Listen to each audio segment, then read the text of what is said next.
오늘의 말씀은 신명기 2장 1절부터 37절까지 말씀입니다. 우리가 방향을 돌려 여호와께서 내게 명령하신 대로 홍해 길로 광야에 들어가서 여러 날 동안 세일산을 두루 다녔더니 여호와께서 내게 말씀하여 이르시되 너희가 이 산을 두루 다닌 지 오래니 돌이켜 북으로 나아가라. 너는 또 백성에게 명령하여 이르기를 너희는 세일에 거주하는 너희 동족 에서의 자손이 사는 지역으로 지날진대 그들이 너희를 두려워하리니 너희는 스스로 깊이 삼가고 그들과 다투지 말라. 그들의 땅은 한 발자국도 너희에게 주지 아니하리니 이는 내가 세일산을 에서에게 기업으로 주었음이라. 너희는 돈으로 그들에게서 양식을 사서 먹고 돈으로 그들에게서 물을 사서 마시라. 내 하나님 여호와께서 내가 하는 모든 일에 내게 복을 주시고 내가 이 큰 광야에 두루 다님을 알고 내 하나님 여호와께서 이 40년 동안을 너와 함께 하셨으므로 내게 부족함이 없었느니라 하시기로 우리가 세일산에 거주하는 우리 동족 에서의 자손을 떠나서 아라바를 지나며 엘랏과 에시온 게벨 곁으로 지나 행진하고 돌이켜 모압 광야 길로 지날 때에 여호와께서 내게 이르시되 모압을 괴롭히지 말라. 그와 싸우지도 말라. 그 땅을 내가 내게 기업으로 주지 아니하리니 이는 내가 롯 자손에게 아르를 기업으로 주었음이라. 이전에는 에밈 사람이 거기 거주하였는데 아낙 족속같이 강하고 많고 키가 크므로 그들을 아낙 족속과 같이 르바임이라 불렀으나 모압 사람은 그들을 에밈이라 불렀으며 호리 사람도 세일에 거주하였는데 에서의 자손이 그들을 멸하고 그 땅에 거주하였으니 이스라엘이 여호와께서 주신 기업의 땅에서 행한 것과 같았느니라. 이제 너희는 일어나서 세렛 시내를 건너가라 하시기로 우리가 세렛 시내를 건넜으니 가데스 바네아에서 떠나 세렛 시내를 건너기까지 38년 동안이라. 이때에는 그 시대의 모든 군인들이 여호와께서 그들에게 맹세하신 대로 진영 중에서 다 멸망하였나니 여호와께서 손으로 그들을 치사 진영 중에서 멸하신 고로 마침내는 다 멸망되었느니라. 모든 군인이 사망하여 백성 중에서 멸망한 후에 여호와께서 내게 말씀하여 이르시되 내가 오늘 모압 변경 아르를 지나리니 암몬 족속에게 가까이 이르거든 그들을 괴롭히지 말고 그들과 다투지도 말라. 암몬 족속의 땅은 내가 내게 기업으로 주지 아니하리니 이는 내가 그것을 롯 자손에게 기업으로 주었음이라. 이것도 르바임의 땅이라 하였나니 전에 르바임이 거기 거주하였으며 암몬 족속은 그들을 삼순밈이라 일컬었으며 그 백성은 아낙 족속과 같이 강하고 많고 키가 컸으나 여호와께서 암몬 족속 앞에서 그들을 멸하셨으므로 암몬 족속이 대신하여 그 땅에 거주하였으니 마치 세일에 거주한 에서 자손 앞에 호리 사람을 멸하심과 같으니 그들이 호리 사람을 쫓아내고 대신하여 오늘까지 거기에 거주하였으며 또 갑돌에서 나온 갑돌 사람이 가사까지 각 촌에 거주하는 아위 사람을 멸하고 그들을 대신하여 거기에 거주하였느니라. 너희는 일어나 행진하여 아르논 골짜기를 건너라. 내가 헤스본 왕 아모리 사람 시온과 그의 땅을 내 손에 넘겼은즉 이제 더불어 싸워서 그 땅을 차지하라. 오늘부터 내가 천하 만민이 너를 무서워하며 너를 두려워하게 하리니 그들이 내 명성을 듣고 떨며 너로 말미암아 근심하리라 하셨느니라. 내가 그데못 광야에서 헤스본 왕 시온에게 사자를 보내어 평화의 말로 이르기를 나를 내 땅으로 통과하게 하라. 내가 큰 길로만 행하고 좌로나 우로나 치우치지 아니하리라. 너는 돈을 받고 양식을 팔아 내가 먹게 하고 돈을 받고 물을 주어 내가 마시게 하라. 나는 걸어서 지날 뿐인즉 세일에 거주하는 에서 자손과 아르에 거주하는 모압 사람이 내게 행한 것 같이 하라. 그리하면 내가 요단을 건너서 우리 하나님 여호와께서 우리에게 주시는 땅에 이르리라 하였으나 헤스본 왕 시온이 우리가 통과하기를 허락하지 아니하였으니 이는 내 하나님 여호와께서 그를 내 손에 넘기시려고 그의 성품을 완강하게 하셨고 그의 마음을 완고하게 하셨음이 오늘날과 같으니라. 그때에 여호와께서 내게 이르시되 내가 이제 시온과 그의 땅을 내게 넘기노니 너는 이제부터 그의 땅을 차지하여 기업으로 삼으라 하시더니 시온이 그의 모든 백성을 거느리고 나와서 우리를 대적하여 야하스에서 싸울 때에 우리 하나님 여호와께서 그를 우리에게 넘기심에 우리가 그와 그의 아들들과 그의 모든 백성을 쳤고 그때에 우리가 그의 모든 성읍을 점령하고 그의 각 성읍을 그 남녀와 유아와 함께 하나도 남기지 아니하고 진멸하였고 다만 그 가축과 성읍에서 탈취한 것은 우리의 소유로 삼았으며 우리 하나님 여호와께서 그 모든 땅을 우리에게 넘겨주심으로 아르논 골짜기 가장자리에 있는 아로엘과 골짜기 가운데에 있는 성읍으로부터 길르앗까지 우리가 모든 높은 성읍을 점령하지 못한 것이 하나도 없었으나 오직 암몬 족속의 땅 야복 강가와 산지에 있는 성읍들과 우리 하나님 여호와께서 우리가 가기를 금하신 모든 곳은 내가 가까이 하지 못하였느니라. 신명기 1장에서는 어떤 사건까지를 다뤘냐면 가데스 바네아 사건까지를 다뤘습니다. 이스라엘 백성들이 대략 출애굽한 다음에 한 1년 정도의 기간은 어디까지 이르기 위한 기간이었냐면 시내산에서 하나님과 언약을 맺기까지 하나님께서 예비하신 그 기간입니다. 그렇기 때문에 출애굽한 지 1년 되는 동안은 이스라엘 백성들에게 고통스러운 시간이 아니었습니다. 그 시간은 하나님의 구원과 하나님의 인도하심과 또 하나님께서 이 시내산에서 이 세계의 모든 민족들 가운데 유일하게 이스라엘 백성들과 언약하신 그런 영광스러운 시간이었습니다. 최상의 시나리오는 거기에서 하나님께서 이 시내산을 출발해서 가데스 바네아까지 가게 하신 다음에 이 가데스 바네아는 약속의 땅 가나안 땅에 들어가는 그 관문과 같은 곳이었어요. 거기에서 이스라엘 백성들이 이제 그 정탐꾼들의 말을 듣고 그들의 진로가 결정이 되는데 거기에서 이 정탐꾼들이 좀 믿음 없는 말을 하는 사람들이 10명, 믿음의 말을 하는 사람들이 2명이었는데 만일 이 이스라엘 백성들이 믿음의 말을 하는 사람들, 즉 여호수아와 갈렙의 말을 듣고 믿음으로 반응했다면 아마 하나님께서는 어떻게 하셨겠습니까? 그들을 그대로 그 길로 약속의 땅 가나안 땅으로 들어가게 하셔서 하나님의 그 인도하심과 역사하심 가운데에 약속의 땅 가나안을 차지하게 하셨을 것입니다. 이게 베스트 시나리오예요. 그런데 이 이스라엘 백성들은 그 반대로 행했죠. 그래서 그 땅의 백성들이 너무 강하고 장대하기 때문에 우리는 그들 앞에 메뚜기처럼 보인다. 우리는 다 망했다. 자, 그런 불신앙적인 모습으로 반응했기 때문에 하나님께서 40년 동안 광야를 떠돌게 하셨습니다. 자, 그리고 오늘 본문을 통해서 우리가 알 수 있는 사실이 있죠. 40년 동안 광야 생활하게 하신 것이 단지 그들에게 고통스럽게 하시고 그들을 힘들게 하시고 그들에게 죄의 대가를 치르게 하시고 이런 목적이 아니었다는 거죠. 물론 그런 부분도 있었겠습니다만 궁극적인 목적은 불신앙으로 반응한 사람들은 단 한 사람도 요단강을 건너서 약속의 땅 가나안 땅에 들어가지 못하도록 하신 거예요. 자, 여러분, 여기에서 우리가 모든 성경에는 하나님의 구원 역사가 담겨 있습니다. 이스라엘의 그냥 사소한 역사처럼 보이는 그런 역사도 그 역사를 하나님께서 성경에 기록되게 하신 이유는 그곳에 하나님의 구원 역사가 있기 때문이죠. 자, 그러면 방금 전에 이 가데스 바네아에서의 불신앙과 또 그 불신앙으로 반응한 출애굽 1세대가 한 명도 약속의 땅 가나안 땅에 들어가지 못한 이유. 그런데 출애굽 1세대 가운데서도 가나안 땅에 들어간 사람이 있습니다. 몇 명 있었을까요? 예, 보통은 2명이라고 생각하죠. 사실은 4명이에요. 왜 그렇습니까? 그 12명의 정탐꾼들 가운데에 파송된 그리고 돌아와서 믿음으로 보고한 여호수아와 갈렙이 있죠.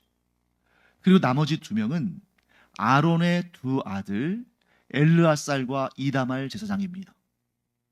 그들이 여호와의 언약궤를 메고 요단강을 건너거든요. 자, 그러면 왜 여호수아와 갈렙만이 그 땅에 들어간다라고 말씀하시는가? 그것은 아론의 2 아들 제사장 엘르아살과 이다말은 인구 계수에 들어가는 사람이 아니거든요. 이스라엘 백성들이 인구 계수를 할 때, 즉 여기에 본문의 말씀대로라면 군인이라고 되어 있잖아요. 근데 이 군인은 사실 이스라엘의 20세부터 60세까지 모든 남성을 말하는 것입니다. 오늘날 우리처럼 인구의 일부분만, 딱 일정한 연령대의 일부분만 군인으로 하는 것이 아니라 20세부터 60세까지 모든 남성은 군인인 거예요. 그런데 그렇게 인구를 조사할 때에 그런 군인, 곧 20세부터 60세까지의 남성만 계수하는 것입니다. 그래서 60만이 나온 거죠. 실제로는 적어도 한 200만, 많게는 한 300만 정도 됐을 겁니다. 그런데 그렇게 인구를 계수할 때 민수기를 보면 이 레위 족속, 레위 지파 사람들은 그 인구를 계수할 때 그들 속에 포함시키지 않아요. 따로 계수합니다. 왜? 그들은 하나님께서 택하신 자들이고 하나님의 일을 맡은 자들이기 때문에 그들은 따로 계수하기 때문에 그 60만이라는 인구 계수 속에 엘르아살과 이다말은 포함되지 않는 것입니다. 그렇기 때문에 심지어 아론도 가나안 땅에 들어가지 못했고 모세도 가나안 땅에 들어가지 못했지만 아론의 두 아들, 곧 언약궤를 메고 요단강을 건너야 했던, 그 가장 앞서서 가나안 땅을 밟았던 그들은 아론의 두 아들 엘르아살과 이다말이었다. 그리고 그들은 출애굽 1세대였지만 여호수아와 갈렙과 함께 그 가나안 땅에 들어가는 영광을 얻었다. 왜? 그들은 믿음으로 반응했으니까. 그들은 불신앙으로 반응하지 않았습니다. 자, 그렇게 해서 이제 출애굽 40년의 여정 가운데에 출애굽 1세대는 다 죽었습니다.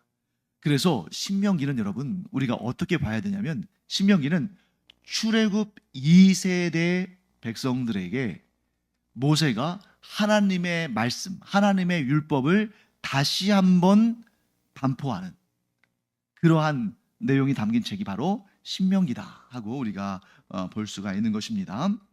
자, 약속의 땅인 가나안 땅에 들어가기 전에 이제 이런 내용 나오죠. 1절 말씀 보시면 우리가 방향을 돌려 여호와께서 내게 명령하신 대로 홍해 길로 광야에 들어가서 여러 날 동안 세일산을 두루 다녔더니, 자, 여기서 여러 날 동안 세일산을 두루 다녔더니, 이 말씀은 사실은 이스라엘의 40년의 광야의 유랑 생활을 간단하게 요약한 거예요.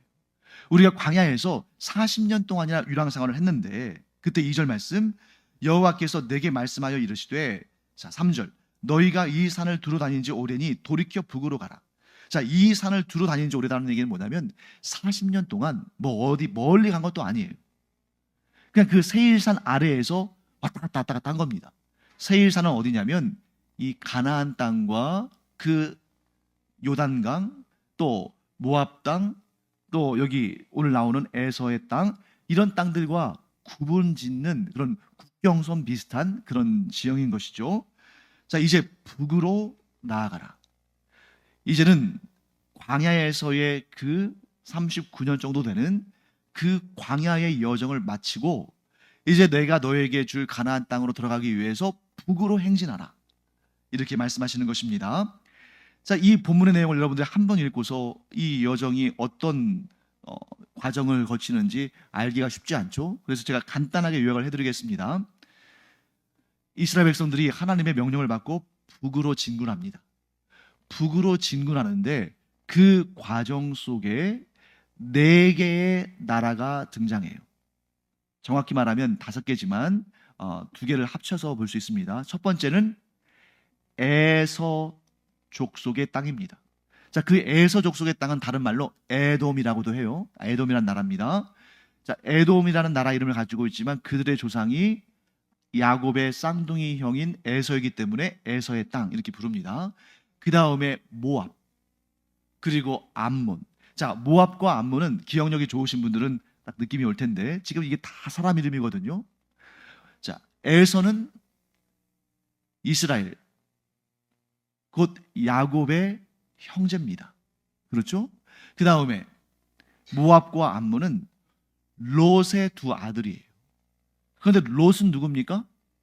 아브라함의 조카죠. 자, 아브라함의 조카는 롯이고 아브라함의 아들은 이삭입니다. 또 이삭의 아들은 에서와 이스라엘, 곧 야곱이고 또 롯의 아들들은 모압과 암몬이에요.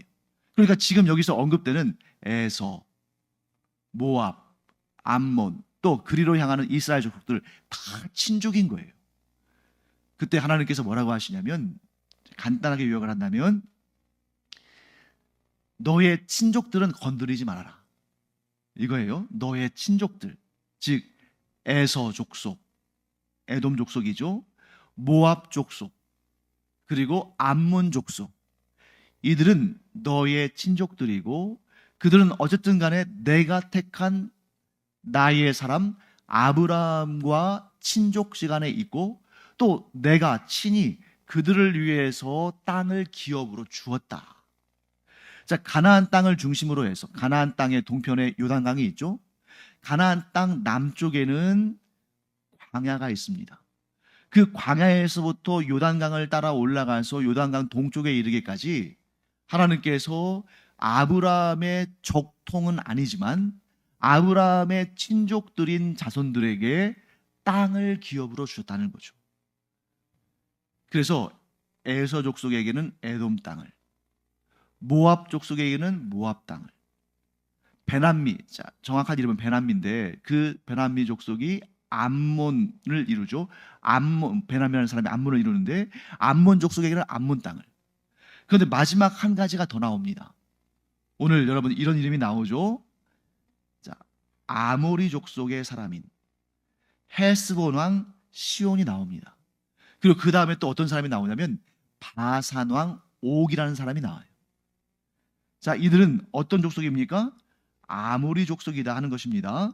아모리 족속의 두 왕, 헤스본 왕 시온과 바산 왕 옥이 나오는데, 자, 이 아모리 족속은 아브라함과 친족 관계입니까? 아닙니까? 아니에요.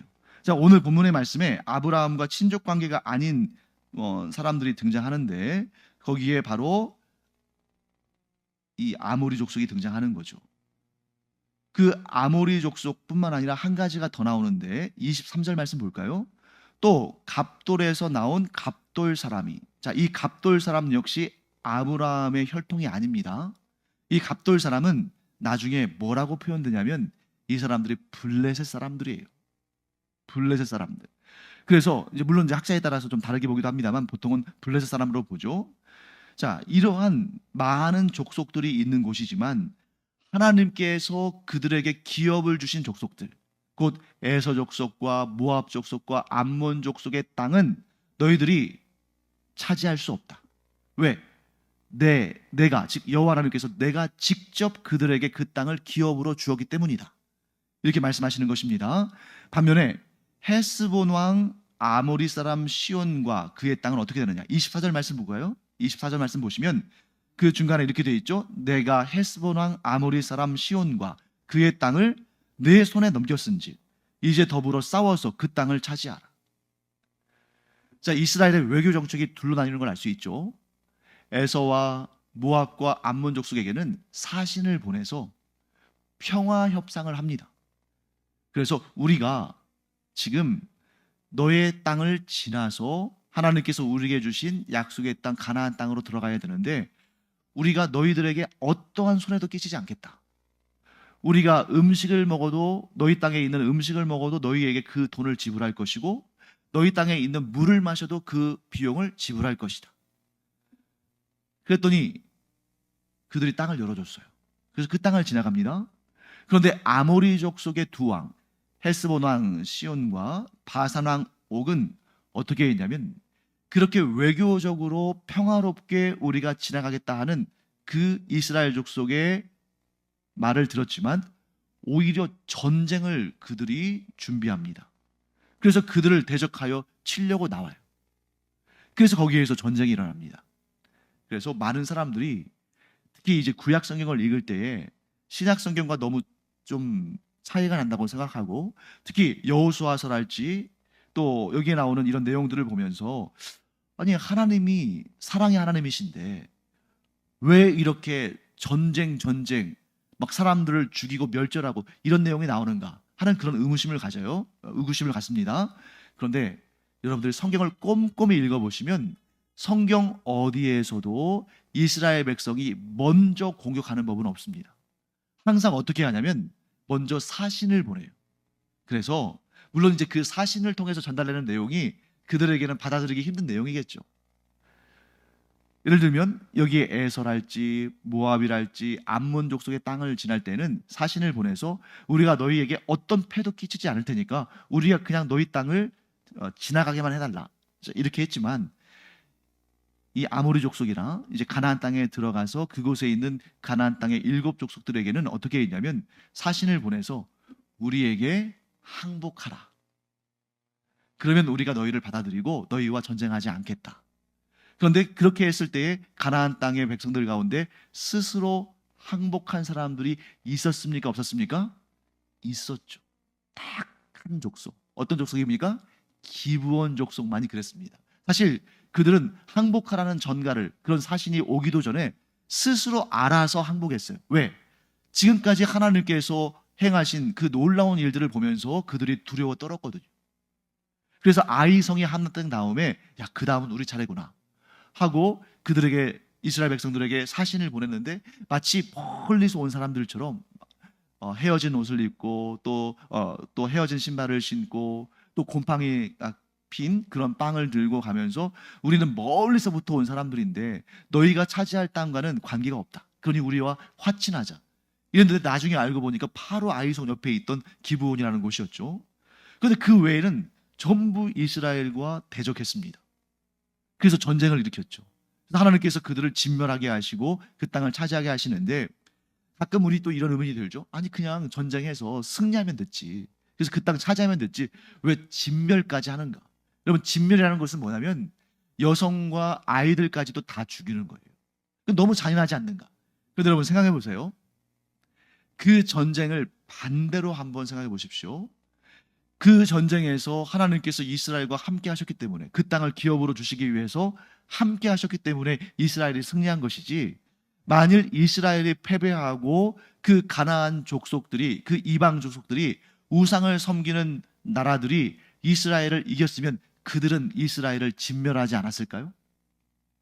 또 이스라엘이 쳐들어온 거 아니냐, 그 가나안에 살고 있던 사람들이 평화롭게 살고 있는데 그들이 쳐들어온 거 아니냐. 그런데 여러분 오늘 본문의 말씀 보세요. 모든 족속은 아담과 하와가 아닌 이상은 누군가가 살고 있는 땅에 들어가서 그들을 몰아내고 그 땅을 차지한 것입니다. 어떤 족속도 이 땅은 처음부터 우리 것이라고 그렇게 주장할 수 있는 족속은 하나도 없어요. 전부 다 이런 방식을 통해서 했습니다.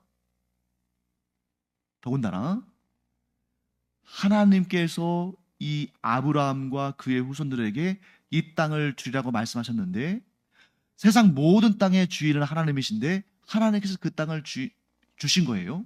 그러면 그 당시에는 어떻게 했냐면 자신들이 좀 밀린다 생각하면 그냥 자신들의 주권을 내주거나 혹은 그 자리를 비껴주고 다른 데로 이동해요. 이 당시에 모든 나라들이 그랬습니다. 그렇기 때문에 이스라엘이 다른 나라 혹은 다른 민족이 하는 것과는 달리 유난히 독하고 유난히 정말 잔인하게 그렇게 전쟁했다고 볼 수가 없어요. 그것이 그 당대의 세상의 모습이었고, 하나님은 그것마저도 이용하셔서 이스라엘 백성들에게 주신 약속을 이루어 가시는 것입니다. 자, 이제 중요한 내용을 한 가지만 정리하고 마무리하겠습니다. 자, 오늘 전체의 내용을 이렇게 요약할 수 있겠습니다. 하나님께서 주신 기업이 있다. 이 세상에 하나님께서 주신 기업을 받지 못한 사람은 아무도 없습니다. 심지어 하나님의 창조물이면서도 하나님께서 지으셨음에도 불구하고 하나님을 믿지 않고 하나님을 섬기지 않는 자에게도 하나님은 기업을 주셔요. 가장 기본적으로 무엇이 기업입니까? 생명, 이 육신을 우리가 수고해서 돈으로 사서 또 우리가 어떤 공로를 세워서 성취한 것이 아니잖아요. 그냥 받은 겁니다, 하나님께. 그래서 기본적으로 모든 사람은 하나님의 기업을 다 받은 거예요. 이 육체를 기업으로 받았죠. 뿐만 아니라 이 세상에 태어나서 모든 사람들이 자기가 마땅히 그럴 만한 자격이 있어서가 아니라 하나님이 주신 기업이 있기 때문에 먹고 살고 누리고 거주하는 거죠. 그러므로 하나님께서 이렇게 말씀하십니다. 내가 에서에게 준 기업은 이스라엘이 차지할 수 없다. 내가 모압과 암몬에게 준 기업은 이스라엘에게 주지 않는다. 그러므로 우리가 하나님께로부터 받은 기업은 감사함으로 받고 자족하는 마음을 가져야 되고, 하나님께서 나에게 주시지 않으신 것은, 하나님께서 다른 이들에게 주신 것은 그들의 것으로 인정하는 마음을 갖는 것, 그것이 곧 하나님의 절대 주권을 믿고 인정하는 성도의 마땅한 본분입니다. 그런데 하나님께서 다른 이에게 주신 것을 자꾸 빼앗으려고 하니까, 그것을 내가 탈취해서 내 것으로 만들려는 그런 욕심을 가지고 있다 보니까 거기에서 불행이 시작되는 것이죠. 자, 오늘날도 여러분 보세요. 러시아와 우크라이나 사이의 전쟁, 중국과 대만 사이에도 분쟁이 있고, 이런 전쟁들 왜 일어납니까? 하나님께서 우리에게 주신 기업이 아닌 것을, 그것을 자기의 힘과 무력으로 정복하고 차지하려고 하니까 문제가 생기는 거 아닙니까? 그래서 우리는 하나님을 믿는 사람으로서 이런 마음가짐을 가져야 됩니다. 하나님께서 나에게 주신 것은 그것이 무엇이든지 간에 감사함으로 받고 하나님께 영광 올려드리고, 하나님께서 나에게 주시지 않은 것, 근데 그건 또 두 가지가 있어요. 하나님께서 나에게 주시지 않으셨고 그것을 다른 사람에게 주신 것은 그것을 욕심내는 그런 마음 갖지 말고 그 사람에게 주신 기업을 인정해 주는 것. 그런데 다른 사람의 것도 아니고 아직 나의 것도 아닌데 내가 마음에 품고 소원하고 바라는 것은 어떻게 해야 됩니까? 하나님께 기도하는 거죠. 하나님께서 다른 사람에게 주신 것을, 저것을 나에게 달라고 기도하는 것은 하나님의 기쁘심이 되지 못합니다. 왜? 하나님께서 그에게 기업으로 주신 것인데. 하지만 아무도 주인이 아닌 것들이 있잖아요. 혹은 아직은 실현되지 않은, 아직은 존재하지 않는, 지금 이 시대에는 어느 누구도 소유하지 않은 그런 것도 있을 수 있지 않습니까? 그런 것에 대해서는 우리가 마음의 소원을 품고 하나님께 기도하며 하나님께 또 매달릴 필요가 있겠죠. 그러나 그때에도 바울이 그랬던 것처럼, 바울도 자기 안에 있는 그 육신의 연약함, 그 육신의 가시를 걷어달라고 하나님께 간절히 목숨을 걸고 3번씩이나 기도했지만 하나님께서 그에게 뭐라고 말씀하십니까? 내 은혜가 너에게 족하다, 이렇게 하나님께서 말씀하셨고, 네가 보기에는 그것이 너무나 고통스럽고 너무나 괴로운 일이지만 사실 그것이 있기 까닭에 오늘 네가 있고 네가 더 좋게 되는 것이다, 이렇게 말씀하실 때 그가 아멘으로 받고 더 이상 거기에 대해서는 구하지 않지 않습니까? 그런 마음이 우리에게 있어야 된다. 하나님께서 나에게 기업으로 주실 때에는 짧은 내 수견이 아니라 깊고도 넓으신 하나님의 그 뜻 가운데 가장 좋은 것을 주신 것이고, 설령 그것이 나에게 고통스럽고 힘들다 할지라도 하나님은 그것을 통해서 나에게 더 깊고 더 복되고 더 은혜로운 역사를 이루어 가신다는 믿음, 그리고 하나님께서 다른 이들에게 주신 것에 대해서는 욕심을 내지 않는, 또 내가 바라고 원하지만 현재 나에게 있지 않고 누구의 소유도 아닌 것에 대해서는 우리가 간절히 하나님께 바라고 기도하는, 그래서 그 기도의 열매를 얻는 그런 우리가 되기를 간절히 축원합니다. 기도하겠습니다. 하나님, 이 시간 저희가 스스로를 돌아봅니다. 하나님께서 저에게 주신 그 기업들을 과연 얼마나 소중히 여기고 그것을 아끼고 사랑하고 잘 또 경영해서 하나님의 영광을 위해서 존귀하게 사용했는지를 돌아보고, 또 혹여라도 하나님께서 다른 이에게 주신 기업을 내가 욕심으로, 탐심으로 그것을 내 것으로 만들려고 무리를 하고 있지 않은지 스스로 돌아보기를 원합니다. 또 아직 이루어지지 않은 꿈에 대해서, 비전에 대해서, 어느 누구의 소유도 아닌 것에 대해서는 우리가 그것을 간절히 바랄수록 하나님께 간절히 기도하고 그것을 얻는 그런 은혜도 허락하여 주시옵소서. 감사드리며 이 모든 말씀을 살아계신 우리의 주님 예수 그리스도의 이름으로 축복하며 기도합니다. 아멘.